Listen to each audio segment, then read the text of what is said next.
En lo más profundo de la jungla centroamericana se encuentran las ruinas de una civilización perdida.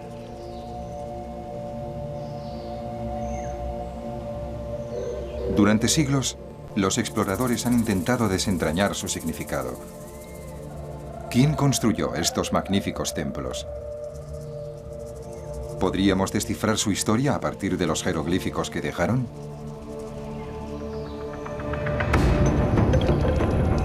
Los arqueólogos han descubierto muchos de los secretos de los antiguos mayas. ¡Qué bonito! Sus reyes, sus ciudades, su apogeo y su caída. Sin embargo, nos falta la mitad de las piezas del puzzle. No sabemos cómo empezó todo. Hasta hace poco, a los primeros años de la historia maya se les ha hecho caso omiso. Formaban parte del preclásico, una era primitiva, casi un mito, previa a su gran época de esplendor. Ahora, una nueva generación le está dando vueltas a esta idea en su cabeza. Han encontrado en el corazón de Guatemala una cultura maya que floreció 1000 años antes del mundo maya hasta ahora conocido. Es casi como encontrar una nueva civilización. Bajo la jungla nos esperan antiguos enigmas. La que podría ser la mayor pirámide jamás construida se alza imponente sobre un reino mítico. Es como el Jerusalén de los Maya, un lugar grabado en su memoria. Una dinastía de reyes cuyos nombres han vivido durante siglos en el olvido. Está enterrado por aquí. Un templo perdido durante 2 milenios y en sus paredes la historia de la creación maya. 400 a.C., 500 a.C., 600 a.C.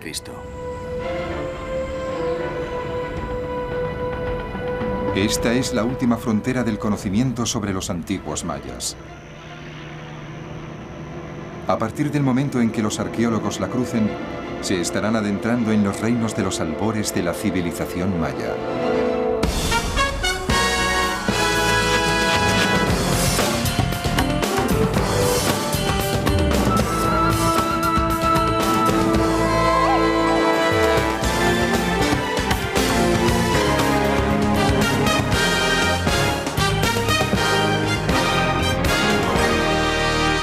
El amanecer de los mayas.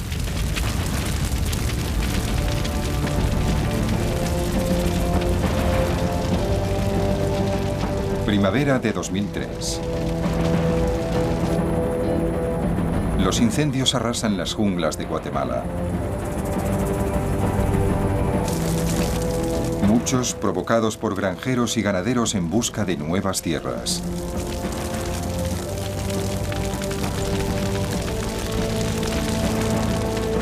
Una foto de satélite muestra el alcance de la devastación. Casi 40.000 hectáreas de selva tropical en llamas.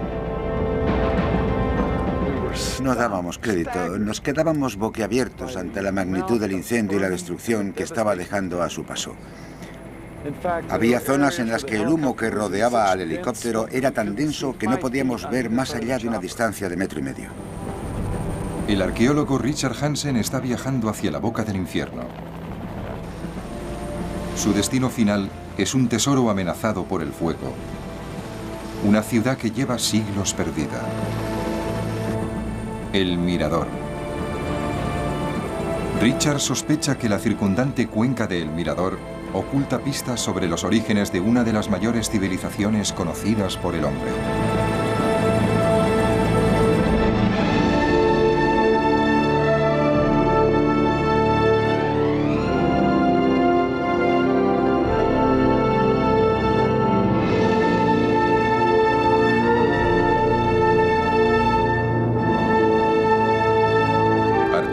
De majestuosas ciudades como Tikal y Palenque, los mayas se encontraban entre los mejores arquitectos del hemisferio occidental.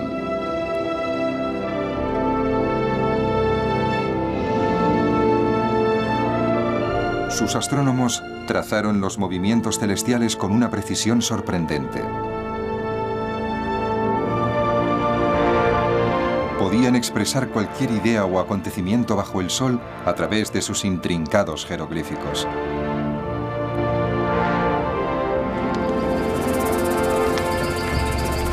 Aquellos despiadados guerreros libraron sangrientas guerras de conquista, mientras su civilización iba ganando terreno en México y en Centroamérica.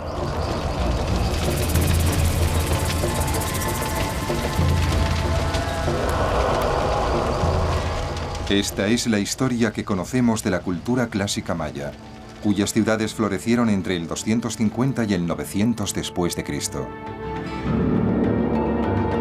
Sin embargo, los arqueólogos están empezando a descubrir una civilización maya que existió 1000 años antes, en un periodo conocido como el Preclásico. Buena parte de sus vestigios siguen enterrados en la cuenca de El Mirador, en la misma jungla guatemalteca que ahora amenazan las llamas.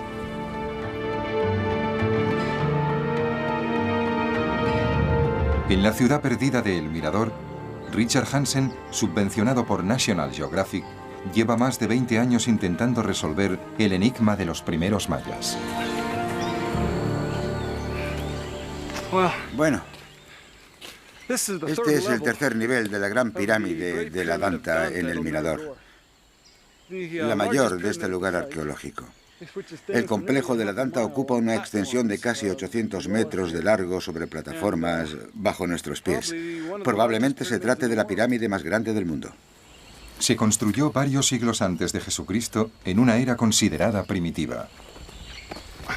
Aunque si los primeros mayas eran tan poco sofisticados, ¿cómo pudieron construir una estructura que nada tiene que envidiar a las pirámides de Egipto? La persona encargada de esta construcción no fue un simple jefecillo que vivía en una cabaña de paja. Fue un rey del orden de Rameses o de Kéope.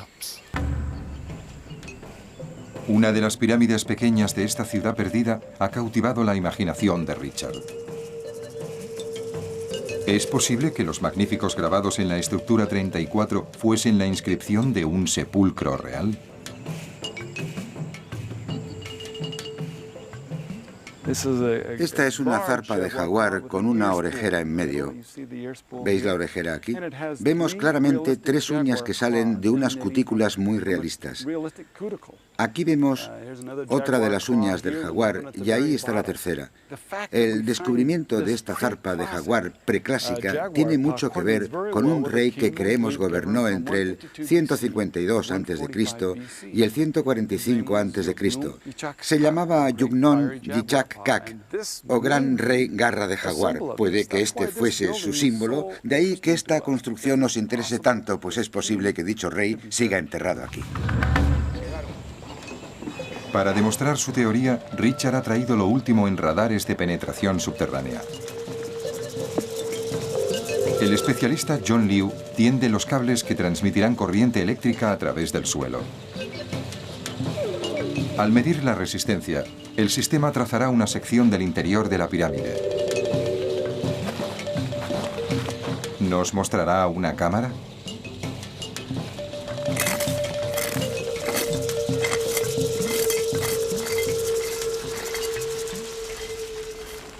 Cerca de 2 horas más tarde, John llama a Richard. Ya tiene los resultados. Está en este lado. ¿Está en este lado? Sí. ¿A 11 metros de profundidad en este lado? Sí, a unos 10, 11 metros de profundidad. Qué fuerte, qué gran noticia. ¿Seguro que está aquí? Sí, al menos eso parece por la forma. El radar ha mostrado una cavidad de 8 por 2 metros. El tamaño perfecto para un espléndido sepulcro. Es una cámara. Richard podría encontrarse tras la pista de un hallazgo espectacular. Qué emocionante. En serio, es muy emocionante. Se trata de un descubrimiento que podría competir en importancia con los sepulcros de los reyes del período clásico que reinaron siglos después. Dirigentes legendarios como el Gran Pakal. El sepulcro de Pakal fue descubierto en 1952, en la ciudad de Palenque, por el arqueólogo mexicano Alberto Ruz.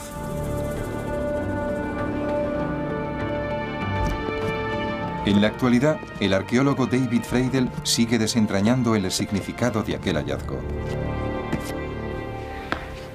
A finales de la década de los 40, Alberto Ruz encontró una escalera sembrada de cascotes que descendía hacia el interior de este extraordinario templo. No tenía ni idea de lo que iba a encontrar en este lugar. Llevaba 3 años y medio metido en este agujero, pero enseguida supo que estaba descendiendo al inframundo maya. Al final de aquel viaje, hizo el hallazgo más increíble realizado hasta la fecha por un arqueólogo relacionado con el mundo maya.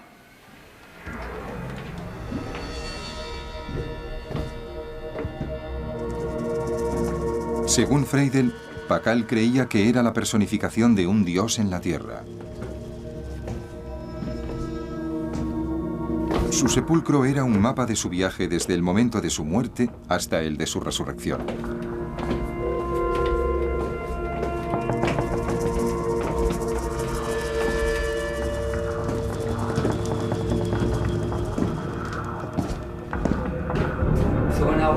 Cuando Alberto Ruz llegó al final de esta escalera subterránea, se encontró con una caja de piedra aquí que tuvo que retirar. Al apartarla, descubrió los huesos de varios jóvenes que habían sido sacrificados. Fue entonces cuando vio esta enorme puerta, triangular. La empujó y miró en el interior de la cámara. Lo que vio fue realmente fantástico. Una cámara funeraria con un enorme sarcófago en su interior. La cámara estaba llena de estalactitas que se habían formado después de siglos, al haberse filtrado el agua por el techo de la misma. Aquel lugar era como una cueva sagrada.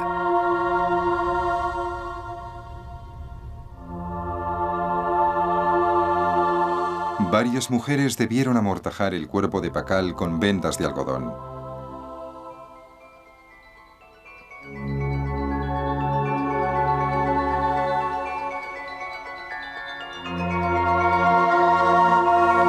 Después cerraron sus puños sobre varios adornos de jade, piedra que simboliza la vida.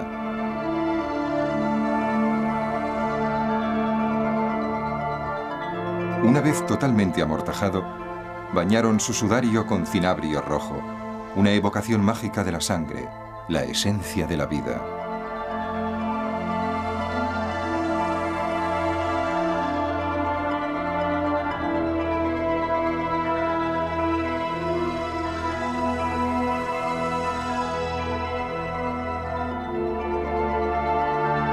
Una máscara de jade se convertiría en el rostro de Pakal para la eternidad.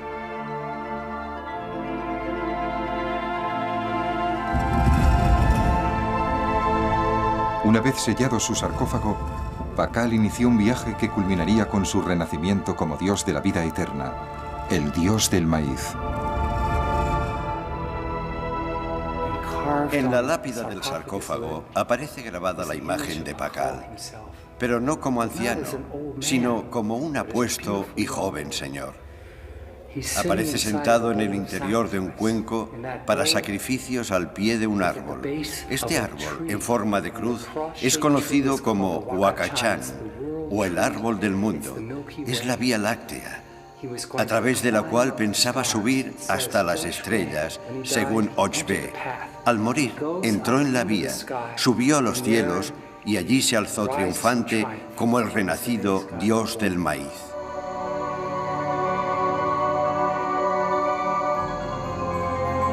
El viaje de Pakal a los cielos le devolvería con el tiempo a los orígenes del mundo maya, donde se fundiría con los dioses que lo crearon.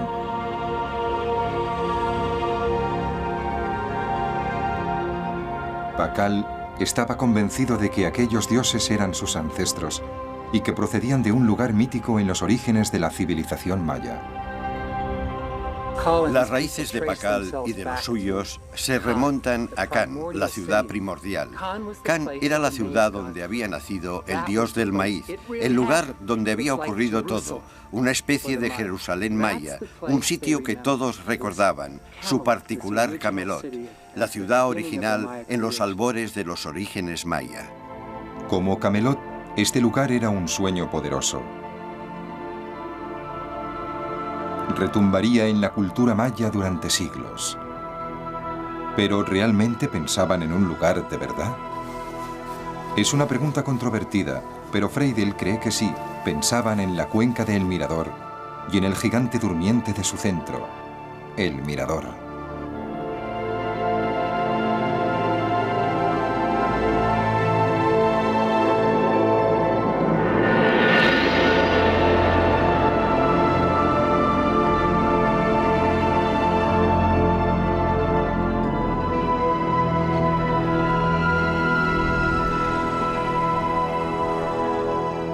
¿Quién construyó esta gran metrópolis?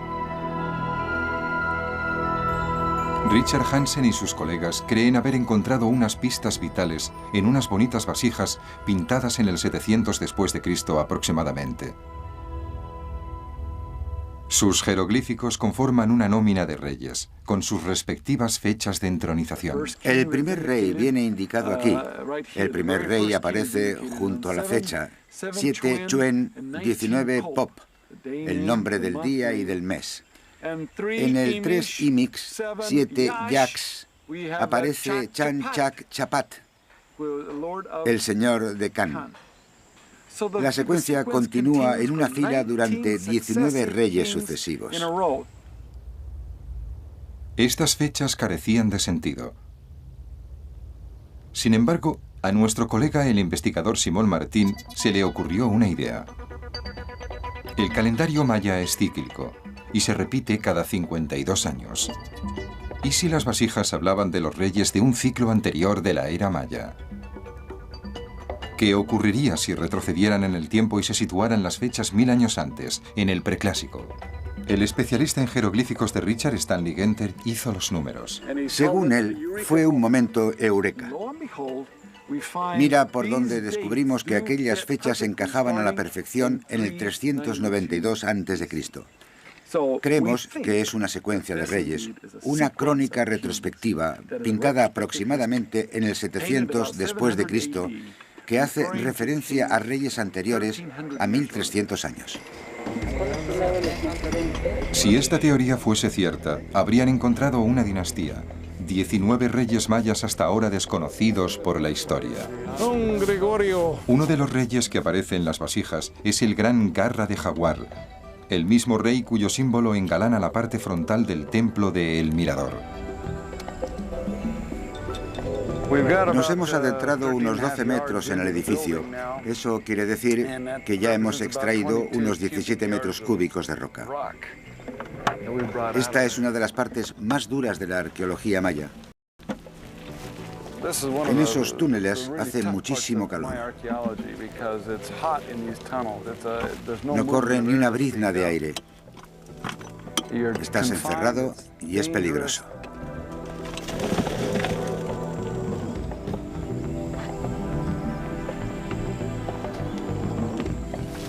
Richard todavía tardará semanas en llegar hasta el punto donde el radar ha detectado una cavidad. Sin embargo, realizará fascinantes descubrimientos por el camino. Por ejemplo, aquí hay la huella de una mano. La mano izquierda de una persona que se apoyó aquí al poner la piedra y el barro.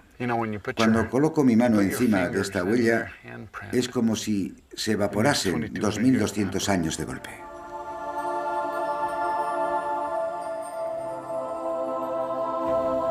A medida que Richard va cavando, van apareciendo más pistas sobre la grandeza de los reyes del preclásico en la cuenca de El Mirador.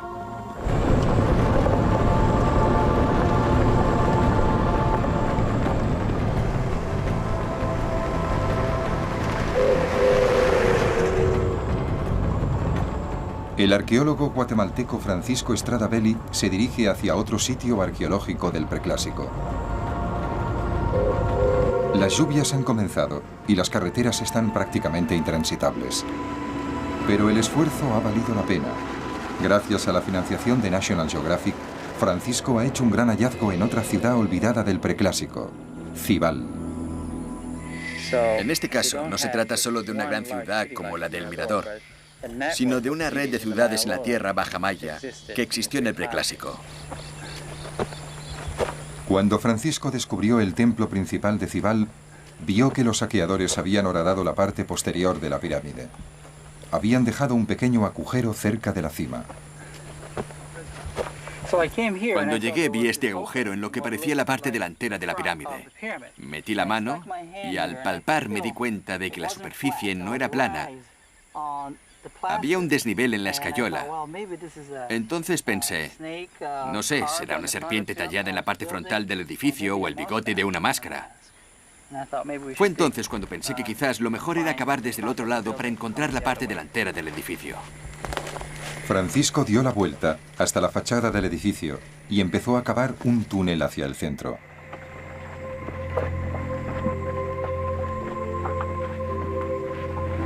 La zanja que habían hecho los bandidos estaba tocando esta pared. Y este es el desnivel que notaba. Ya sin verlo me pareció algo ornamental. Pero jamás imaginé que descubriría algo tan maravilloso.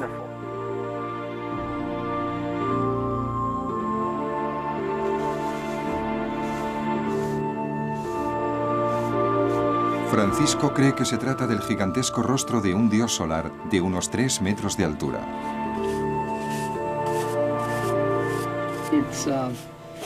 Es como si lo hubiesen hecho ayer.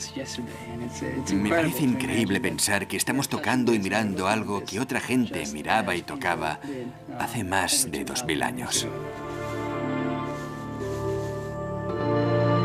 Puede que 2 máscaras como esta flanqueasen la escalera de acceso al templo.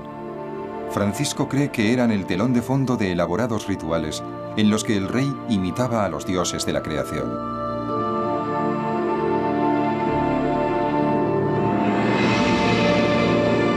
Aquellos primeros gobernantes mayas, a los que el pueblo otorgaba poderes divinos, eran capaces de dirigir vastos proyectos de construcción. El equipo de Richard Hansen ha descubierto cómo lo hacían. Ha localizado sus canteras. Excavamos en las canteras y recuperamos varias herramientas. Después le pedimos a nuestros expertos en herramientas de piedra que hicieran réplicas de las mismas para ver si podíamos extraer rocas con la misma forma. Esto implicaba cavar la piedra de la misma manera que lo hacían ellos y con unas herramientas idénticas a las que ellos utilizaban. Queríamos imitar todo el proceso, extraer las rocas con herramientas de piedra, piedra a piedra y en forma de bloques. Al hacerlo, nos dimos cuenta de que dejábamos las mismas marcas que ellos habrían dejado en la antigüedad. Este es el sonido exacto que habríais oído hace 2200, 2600 años.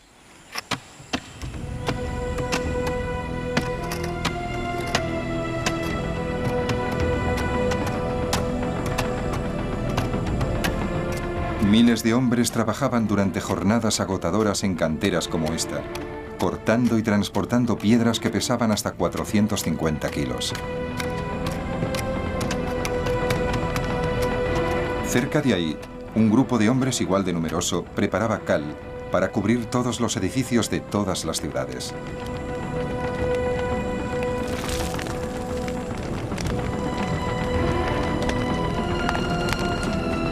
Estas eran construcciones de proporciones épicas. Los resultados eran abrumadores. Una vasta metrópolis roja y blanca brillando bajo el sol de la jungla.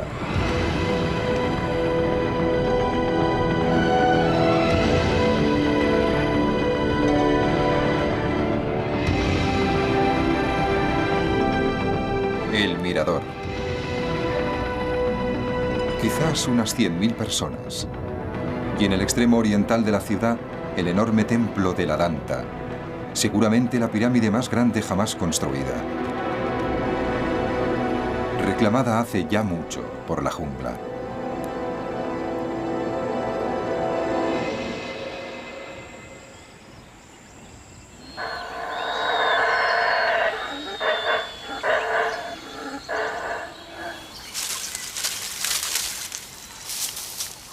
Como todas las selvas tropicales, la cuenca del Mirador es rica en fauna, pero su suelo es pobre.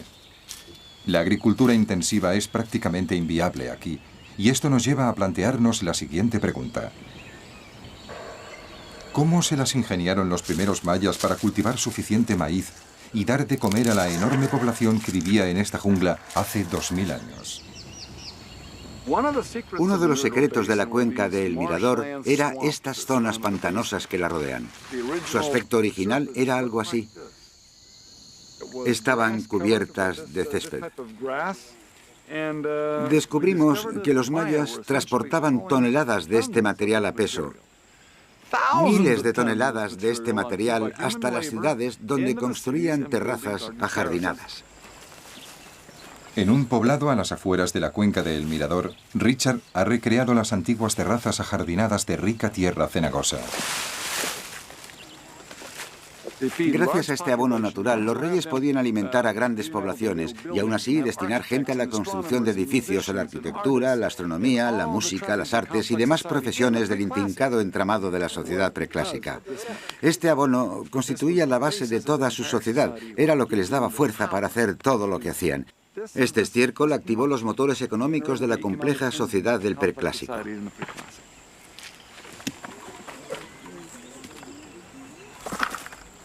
Ahora ya sabemos cómo vivían, pero las piedras y la tierra no nos pueden decir lo que pensaban.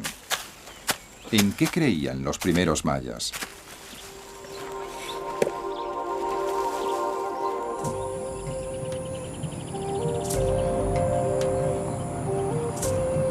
A unos 96 kilómetros de El Mirador, una caravana de camiones avanza serpenteante a través de la jungla.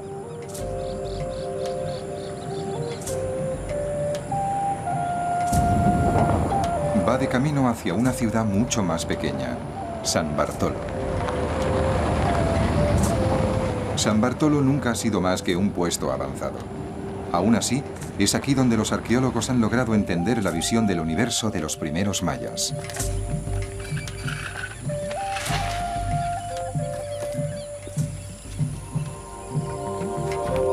Este era un complejo de élite, donde vivían los nobles de la zona y desde donde controlaban todos los tejemanejes.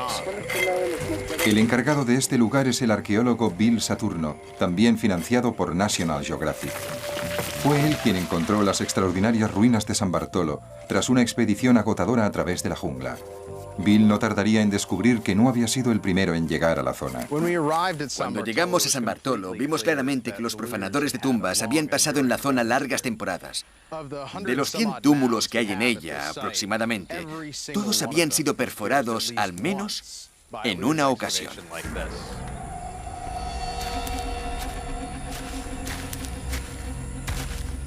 Casualidades del destino. Fue precisamente una de estas zanjas la que llevó a Bill a realizar su gran descubrimiento. Yo llegué aquí por la tarde, después de todo un día caminando sin nada que beber. Estaba cansado, acalorado y frustrado. Así que me metí en uno de estos túneles para protegerme del sol y me senté a la sombra. Me senté encima de un montículo de tierra y enfoqué la linterna hacia la pared.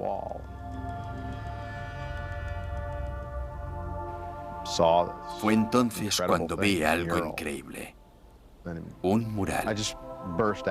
Me entró un ataque de risa. En serio, era tan poco probable dar con un mural así. Hacía más de 50 años que nadie encontraba un mural tan bien conservado. Es uno de los dos murales mayas más importantes jamás encontrados. Es con diferencia el más lejano en el tiempo y aún así sus trazos son sorprendentemente delicados. Los trazos fluyen y se funden suavemente. Los colores son vibrantes y la gente atractiva. Sus rasgos parecen atractivos.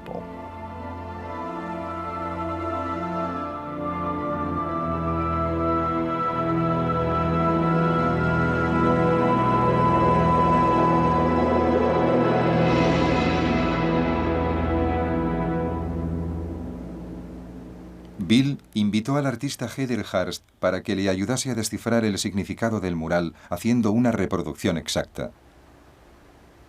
Esta joven acababa de pasarse 2 años y medio pintando el otro gran mural maya encontrado en Bonampak en 1946. No podía creerme lo que había encontrado. No era solo un mural, sino un mural anterior a todos los encontrados hasta la fecha y que nada tenía que ver con ellos.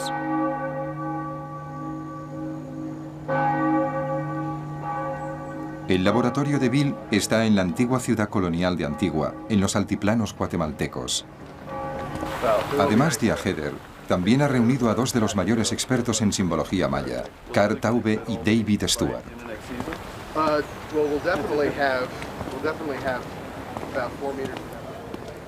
Algo que me quedó clarísimo cuando Bill salió de la jungla con sus primeras fotos del mural fue que nos encontrábamos ante uno de los hallazgos más importantes, sino el más importante de los últimos 20 o 30 años en el campo de los estudios maya. En términos del preclásico tardío maya, esto sería una capilla sixtina. Es un cuadro sobre los orígenes y la creación.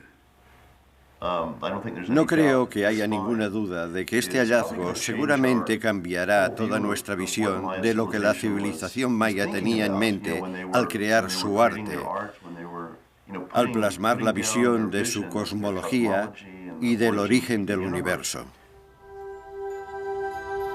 Se trata de una escena del gran mito maya de la creación, registrado 1500 años después en la historia épica conocida como Popol Vuh. Este es el principio. No había todavía un hombre, ni un animal, ni prados, ni bosques. Solo estaba el mar en calma y el cielo en toda su extensión, en reposo. Solo el Dios llamado Corazón del Cielo. Y en el agua, una serpiente emplumada. En las tinieblas, en el amanecer.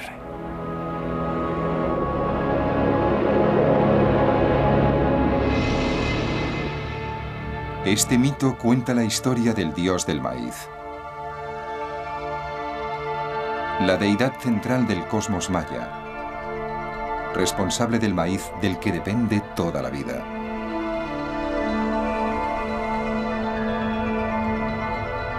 El dios del maíz desciende al inframundo, donde los señores de la muerte le matan. Después colocan su cabeza sobre un árbol. Años más tarde, sus hijos, los héroes gemelos, vuelven a vengarle y derrotan a los señores de la muerte. Resucitado por arte de magia, el dios del maíz regresa a la superficie de la tierra. Mientras él asciende, amanece el primer día del nuevo mundo.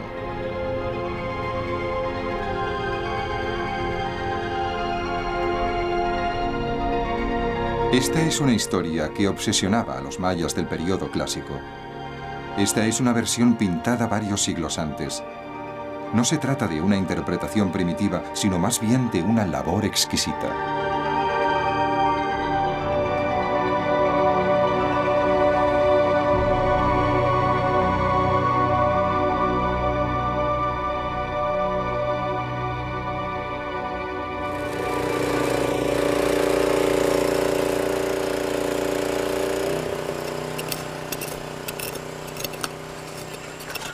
Este es el piso verdadero, el piso original.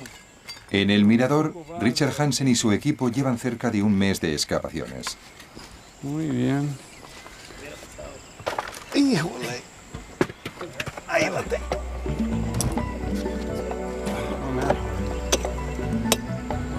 Están ya muy cerca del punto en que debería encontrarse la tumba.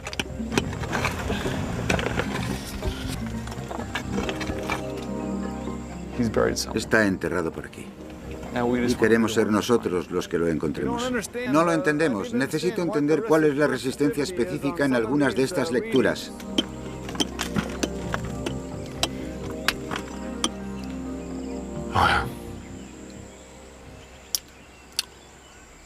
No pensamos rendirnos. Vamos a seguir intentándolo.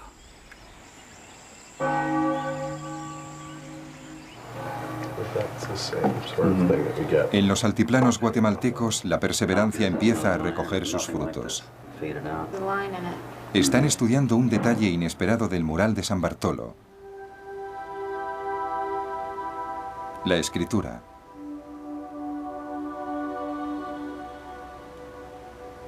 Uno de los primeros jeroglíficos encontrados del preclásico.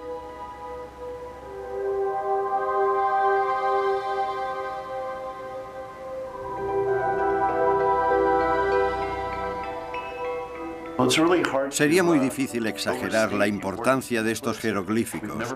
Nunca habíamos encontrado pinturas murales con jeroglíficos como estos. Son auténticas filigranas. Podemos decir que aquí hay caligrafía y que aquí hay arte. Es la primera vez que nos encontramos con algo así. Si David Stuart lograse leer estos textos, los mayas del preclásico podrían recuperar su voz. David, posiblemente el mejor epigrafista de su generación, sabe qué maravillas pueden descubrirse al descifrar una escritura desconocida. Pero también sabe que se puede tardar décadas, incluso siglos, en encontrar sentido a unos símbolos encriptados. Y es que la escritura maya es una historia épica que comenzó en México en 1549.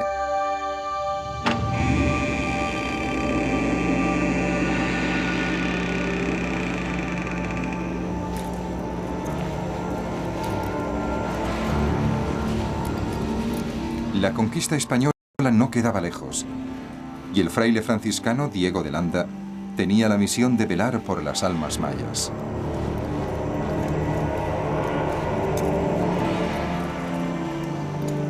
Landa luchó durante años por convertir a los mayas al cristianismo y alejarles de lo que para él eran prácticas satánicas, como la adoración de ídolos y los sacrificios humanos. Hay que entender los sacrificios humanos de los mayas dentro de su propio marco cultural. Para ellos, la sangre era necesaria para la continuidad de los ciclos agrícolas.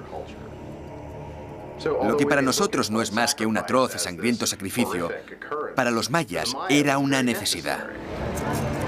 La llegada del cristianismo no debilitó la devoción maya por los sacrificios humanos, más bien la reforzó.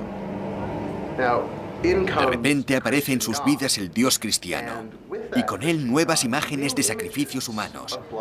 Jesucristo en la cruz. No ven imágenes de Cristos pacíficos, sino imágenes de Cristos sangrientos, apaleados y maltrechos. Los mayas enseguida se identificaron con estas imágenes religiosas.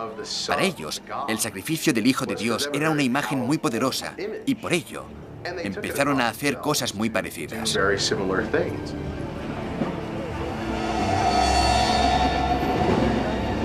Horrorizado, Landa se enteró de que los rituales mayas habían cogido terribles derroteros.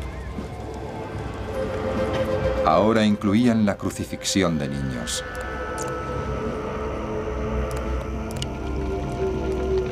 Cierto o no, utilizó esta información para justificar su cruzada contra la religión maya en cualquiera de sus formas.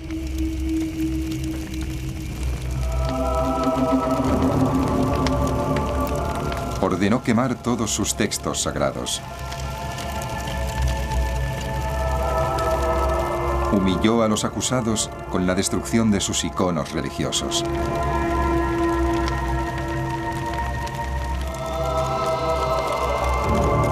Un número incalculable de manuscritos, el corazón de la cultura maya, se perdió durante la conquista. En poco tiempo se perdió toda la información relacionada con sus jeroglíficos.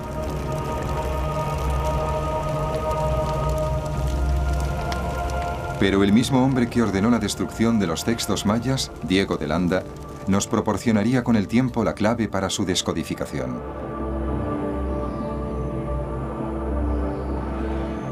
Aunque estaba erradicando la religión maya, Landa luchaba por entenderla.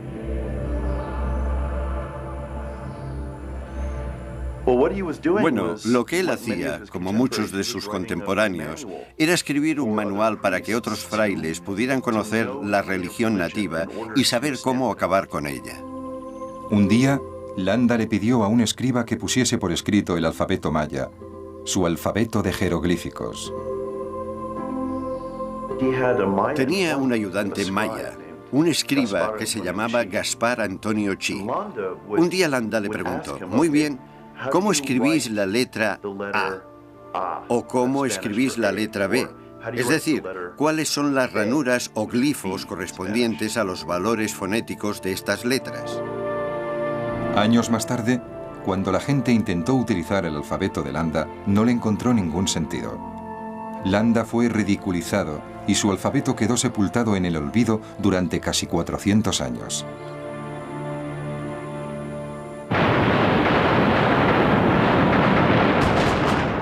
Primavera de 1945. Durante los últimos días de la Segunda Guerra Mundial, las tropas soviéticas cercan Berlín. Muchos de sus edificios están en llamas. Un joven soldado ruso, Yuri Konorosov, entra corriendo en la Biblioteca Nacional y sale con un volumen de textos mayas.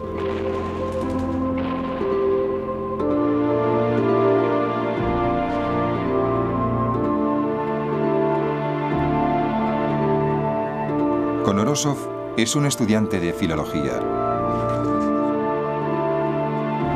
De regreso a Rusia, se sumerge en los escritos mayas que había rescatado de las llamas.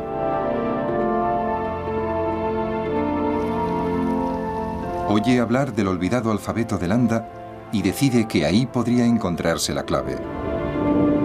Durante años, Konorosov estudia el documento. Hasta que un buen día, sin haber visto jamás una ruina maya, le encuentra sentido al alfabeto de Landa. Por fin había descifrado el código maya.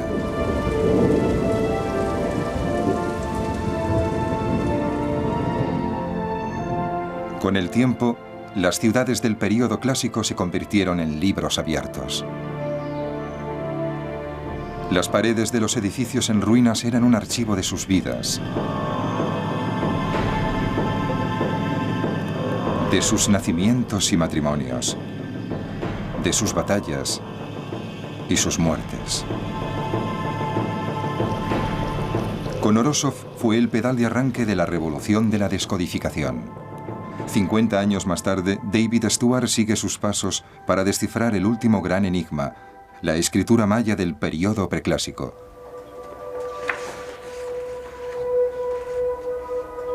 Los intrincados glifos del mural desafían su desciframiento. Realmente no os puedo decir qué es lo que esto quiere decir. Hay elementos que no he visto jamás. Estos glifos son diferentes. Hay algo en ellos que no me cuadra. Puede que sigan un sistema distinto previo a la estandarización posterior.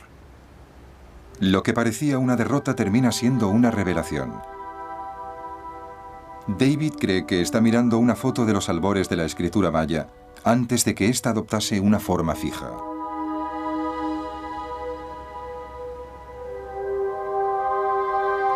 Por ahora, su significado continúa siendo un misterio, con una importante excepción.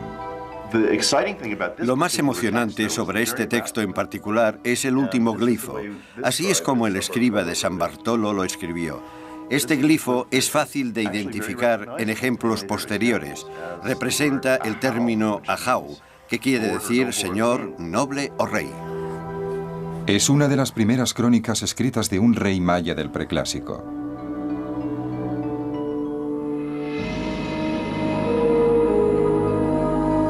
Pero ¿dónde están sus tumbas?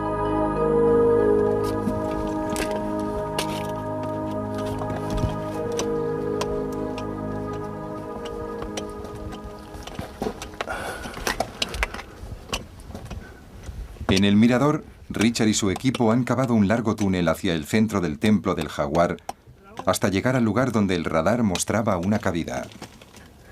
Verlos un poquito más.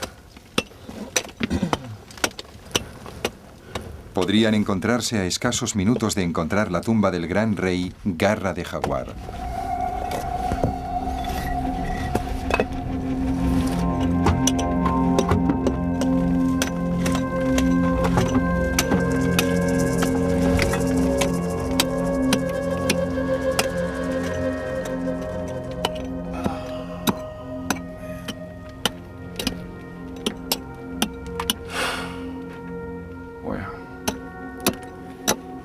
Hemos roto la pared de la celda. Hemos entrado por aquí y lo único que hemos encontrado son más cascotes. Tenía que haber habido una cámara o algo así al otro lado de la pared. Esto es un revés. Debió de haber habido algo aquí. El hecho de que no esté aquí es una señal de que los esquivos reyes de Kan siguen siendo igual de esquivos.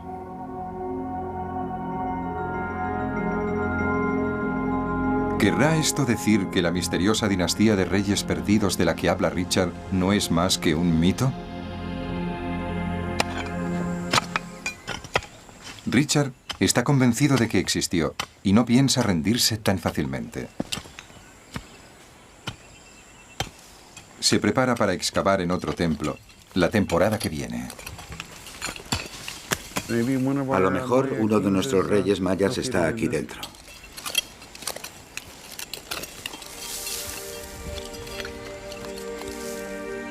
Aquellos reyes primigenios siguen perdidos para la historia. Pero la imagen de uno de ellos ha sido encontrada. Ha sido la última revelación del mural de San Bartolo. Justo encima del glifo que significa Señor, vemos la imagen de un rey preclásico, seguramente la más antigua jamás encontrada.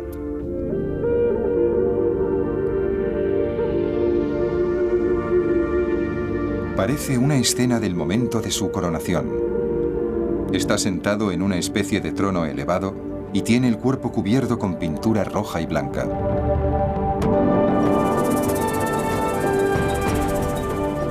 Parece una ceremonia espectacularmente orquestada. En lo alto del templo, con sus súbditos congregados a sus pies, el nuevo gobernante recibe un fardo sagrado, posiblemente un símbolo de su realeza. Bajo su trono, los sacrificios humanos recuerdan la muerte y el renacimiento del dios del maíz.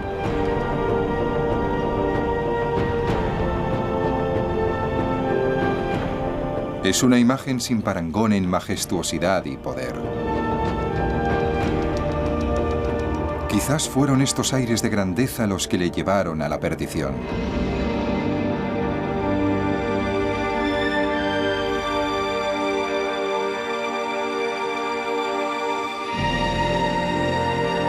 En el siglo II después de Cristo, muchas de las ciudades de la cuenca de El Mirador cayeron.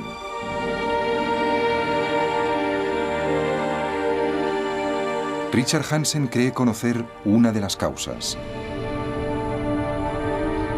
Esta es la historia de una cultura todopoderosa que terminó doblegada por culpa del yeso.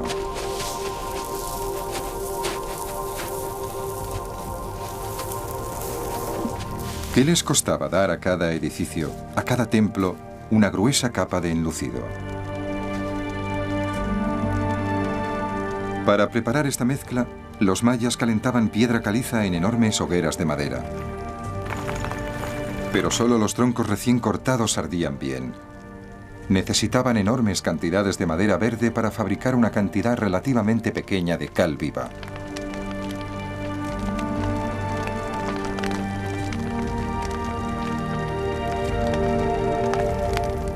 Según los cálculos del equipo de Richard, los mayas tenían que quemar cerca de 400 hectáreas de selva para enlucir un edificio grande.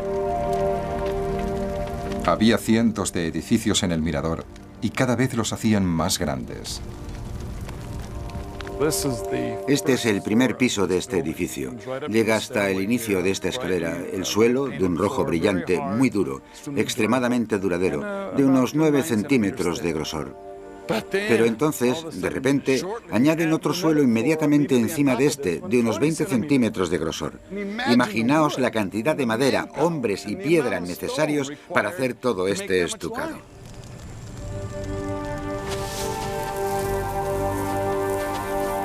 Mientras la élite maya exigía ciudades cada vez más majestuosas, la industria de la cal contribuía a deforestar la cuenca de El Mirador, saturando los pantanos de los que dependían.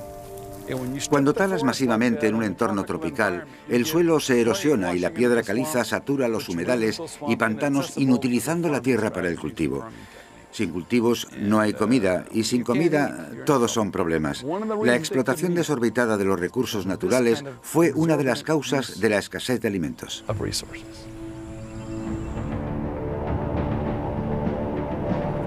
Al final, los mayas de la cuenca de El Mirador cavaron su propia tumba al destruir la selva tropical que les daba de comer.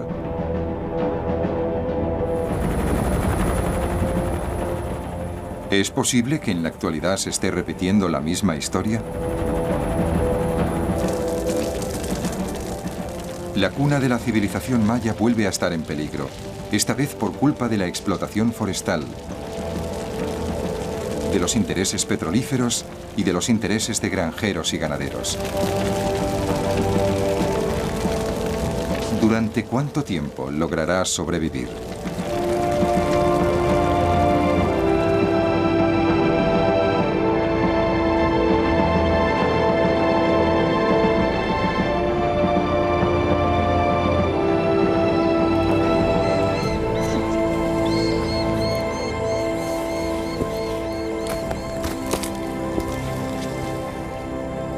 Richard Hansen está luchando porque declaren la cuenca de El Mirador reserva protegida y de interés arqueológico.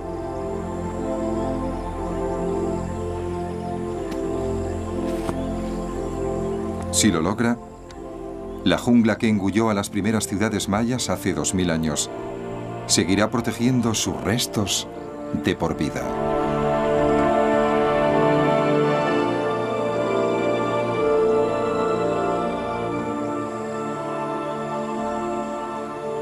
Cada vez que vengo aquí me quedo extasiado,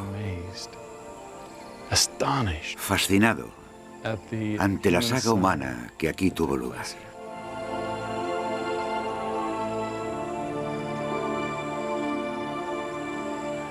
Hay momentos en los que los 2000 o 3000 años que han pasado se evaporan y puedes verlos. Los sientes. Aquí hay muchos fantasmas.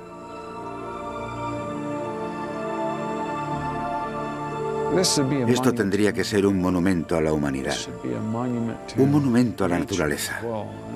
Espero que dentro de un tiempo todo esto siga siendo tal y como lo vemos ahora.